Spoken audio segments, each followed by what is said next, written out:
Welcome to the weekly Tide Sports Recruiting Report with Andrew Bone. I am Chris Ratty with Scout.com's recruiting guru, if you will. How are you doing, man? Man, I'm doing great today. How Good are to you? see you again. I'm doing fine, great to have you in the studio for back-to-back weeks here. Little rundown, similar to how we did last week. We're going to catch up with a couple Alabama commitments first, verbal commits, and then let's move on to a couple high-profile guys still left for that 2010 class for Alabama to wrap up, and then we're going to look a little bit forward for that 2011 class. So, shall we get right into it? Let's do it. Now, before we hit the commits, we talked last week, and I asked you about Victor Beasley, and we spoke Thursday. He announced Friday morning. That's right. And up until that time, nobody knew. Nobody knew. We talked to Vic the next day, and he said that he really did not have a clue where he was going until about Friday morning. Said that it was the hardest decision of his life, and he feels like he made the right decision. Said that one of the main reasons for committing to Clemson was depth chart. He was hoping to go, wanting to go somewhere where he could get some early playing time.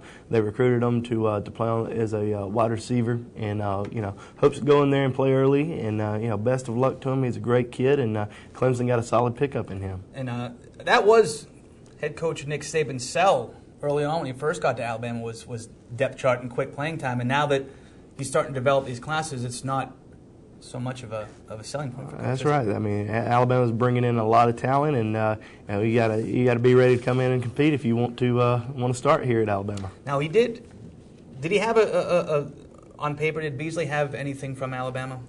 Anything down there? As far as an offer? Yeah. He sure did. He was offered after the Alabama camp. I know that there was a lot of people saying that he didn't have an Alabama. He did have an Alabama offer. He did have an Alabama offer in writing. He might not have been as heavily pressured to commit as maybe some other Alabama recruits are, sure, but he did have an Alabama offer. Okay. That is correct. All right. Moving on, let's catch up with the first player I want to catch up with, and we have a little treat for our viewers, is Nick Perry, also part of the Tuscaloosa News top 50 in-state recruits, committed in the spring. A 4-star safety, according to Scout.com, 6'2", 190 pounds. Again, out of Prattville High School. So, have you talked to him lately? How's it been? Oh yeah, I've talked to Nick several times. Saw him about 3 or 4 times this summer at various 7-on-7 camps. Solid Alabama commitment, 6'2", about 190, 195 pounds. Looks like a guy that's ready to play in the SEC right now. He's got long arms, is a tall guy, very athletic. He's got great hands, has great speed, and he's going to be a guy that Alabama is probably going to be able to use early on. Now, for the treat portion, what we've actually got on the line with us is Prattville head coach Jamie DuBose. He's going to call in with us. Coach, how are you doing? Thanks for joining us. Doing fine. Glad to be here, and excited about the upcoming season, kicking it off again. Talk about the season. It's here. How's the team looking? And tell us about Alabama commitment Nick Perry and the rest of the guys on your team. Well, last year we were a little inexperienced on the offensive side of the ball. We graduated a lot from the 2007 season, and we're expecting a little bit more leadership this year out of our offensive group. Defensively, we got hurt a little bit, but with our style of play, we roll a lot of guys. I could sit here and tell you we only returned 4 on the defensive side, but we do have some experience on that side of the ball. Or at least we've got some time-tested guys and some guys that's been in there. But we've got some good young talent coming. Coach, it seems like each year you're getting these out-of-state opponents and preparing your team to play some out-of-state powers, and including you're opening the season in the Georgia Dome this year against North Gwinnett with 2 Alabama commitments, I believe, on their offensive line. Talk a bit about those out-of-state opponents and why you put them in the schedule and why you find them important. Well, we're honored. We're honored to have the opportunity to be considered as an opponent for one of these guys, or them to be interested in playing us, because, again, as we're looking for opponents, we just put our name out there, and then they have to either take it or not take it, and being able to put your town, your kids, and your program out there to the nation, that's why we do it. And, it gives us a lot of attention, and, of course, those are the things as coaches we try to do, not only for our kids, but our community also. All right, Coach, you've won 3 state championships in a row. Your kids are always, one of the top teams in the country. Every single week, teams are coming after y'all. They want to beat y'all. What is it that you tell your kids to make them focus on that one team and not look forward to, possibly another team that's possibly undefeated, but you've got to look forward to that one game this upcoming week. What is it that you tell your kids? Well, we tell them every day, you know. I mean, it's kind of a thing, you take it as a negative, I guess, but we tell this team when we get started, you know, what have we done yet? You know, as coaches, our players, you know, we've not done anything. You got to put all those past state championships or region wins or whatever behind you, because each year it's a new year and you can be forgotten in a hurry. So, you know, we want this team to be successful, so we say, hey, look, let's look at it as we have not accomplished anything. Don't let people talk about the 07, 06, or 08 state championships. You got to go play. And we're worried about right now. We're worried about this year, and we take it one game at a time.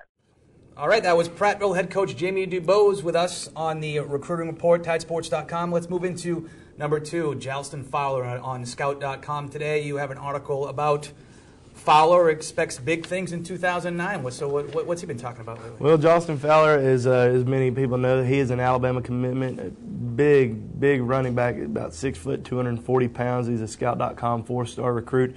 Unfortunately, he's going to miss the 2009 season due to his age. He turned 19 this August, and will not be able to play college or high school football this year. So he'll be sitting out, but he'll be what he is doing is he's going to be working out with the team every single day, working on various things, trying to help the team. But he's not going to be doing anything in pads. He's just going to be out there running and doing stuff like that, working with drills. Okay. But he's planning on graduating in December. Will enroll at Alabama in January, so that he hopes to get down to about 230 pounds before he gets to Alabama. Okay, so expect him to hopefully come in for that spring practice next year, ready to roll.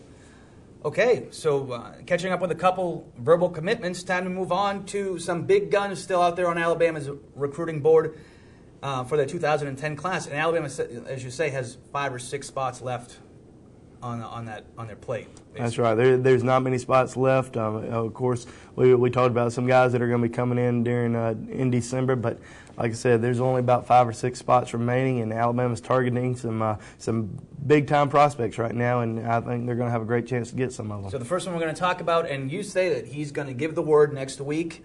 It's between two schools. It's Alabama, North Carolina, and that is 4-star defensive end Alfie Hill, 6'4", 245 pounds, out of a West Brunswick High School in Charlotte, North Carolina. Talk about this guy. That's right. Big old defensive end. He could play linebacker. Alabama's actually recruiting him as at the jack linebacker position. Very athletic guy. Has been leaning towards North Carolina for months now, and then came down to Tuscaloosa. Didn't know if he was going to come to Tuscaloosa or not for a visit, but decided to come for Alabama's final summer camp. Just was completely blown away by the trip to Alabama, and just really pretty much fell in love with it. He's got a great relationship with Coach Sal Sunseri, and right now it's Alabama and North Carolina. It's going to be one of those 2 schools, and North Carolina's been the leader, but I would not be surprised to see him choosing Alabama next week, because he really likes Tuscaloosa. I know that one thing that he really likes is that jack linebacker position. I think that's going to be that's a major selling point for Alabama, and I think that that's something that he really likes. So have you had a chance to speak with him on the phone at all yet? I've spoken to him about 4 or 5 different times now. I haven't spoken to him since his visit to Alabama. He's kind of shut things down and kind of let his coach kind of take over everything. But sure. He's a guy that I will say this: I am friends with him on Facebook. Okay. And his Facebook picture is him standing in front of the University of Alabama Stadium. So if that's got anything, you never know. You never know. You're just stating a fact. Friend on Facebook. In front of Bryant Denny. That's right. Enough said. So let's go on. One more big name on Alabama's board. We did talk about Keenan Allen, touched on him last week. Who I would like to talk about is one James Stone, 6'4.5", 280-pound offensive lineman out of Maplewood Comp High School, Nashville, Tennessee. You have him position ranked number 14, 4-star recruit. Let's talk about James Stone. James Stone, probably the top overall offensive lineman left on Alabama's recruiting board. Mm-hmm. They're not going to. They've got a solid class on the offensive line already, and they're not going to take probably only one more. They're probably only going to take one more offensive lineman, and they would love it to be James Stone. He's come down to camp. He's visited. They love him.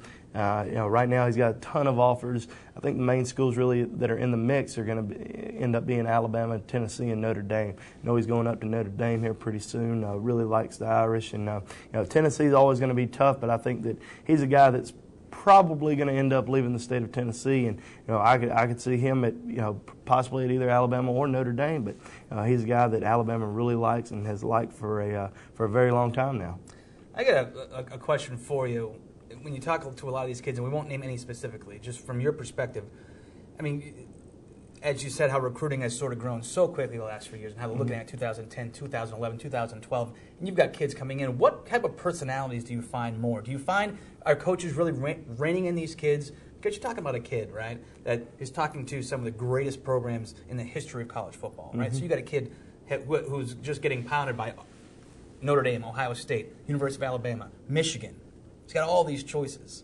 What kind of approach do they take to it? Is it more of a humble, like, I'm doing this, I'm working hard? Do you come across a few of the kids that are like, Ocho Cinco, what's going on? It's very rare. It's very rare. Yeah, I mean, I have had some kids in the past that have talked to me in third person before, so that's been kind of funny to hear over the phone. So I'm not going to name any names, sure. but I will say that it hasn't been anybody that's committed to any SEC schools. It's been guys that have committed to schools outside the SEC. But it is funny to hear some things like that. But most of these kids are humble. I mean, our number one running back in the country right now, one of the top, I believe he's number 2 recruit in the country. His name's Marcus Lattimore from South Carolina. He's one of the most humble recruits I've ever talked to. Just text me all the time. Thank you for the article that you did. And he's a guy that, just your average kid that just loves the game of football, and he's a 5-star recruit, number 1 running back in the country, and he'll talk to anybody. So you find guys like that.